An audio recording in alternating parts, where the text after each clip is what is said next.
রাম নারায়ণ রাম। অনু হয়ে অনুর মধ্যে বিরাজ করা, অনু হয়ে বাতাসের গাড়ি নিয়ে পট করে চলে গেল। আমরা দরজা খোলা থাকলে তবে দৌড়ে যেতে পারি। আবার এমন জীব আছে তারা বলে দেওয়ালটা একটা দরজা, এই দেওয়াল তাদের আটকাতে পারছে না। তারা বলে তোমরা দেওয়াল দেখছো, আমি তো দেওয়াল দেখছি না, সবই তো ফাঁকা, কেউই তো আটকাতে পারছে না। সে সাঁ করে পৃথিবীর মধ্যে ঢুকে যাচ্ছে, তার কাছে জগৎটাই ফাঁকা। সে যদি বই লেখে কি লিখবে? আমি সমস্ত ঘুরে দেখলাম, সবই ফাঁকা, কিছুই নেই। আমি বসবারও জায়গা পাইনি, কেবল আমিই আছি, এই শূন্যে ঝুলছি।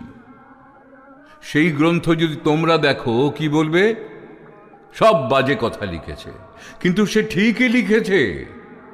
যে অবস্থায় থেকে ও সেই কথা বলছে তাতে ওই রকম কথাই আসে।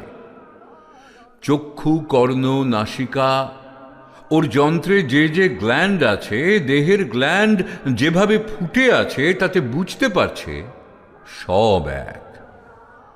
সেই সমস্ত যন্ত্রগুলো তোমার ভেতরেও আছে।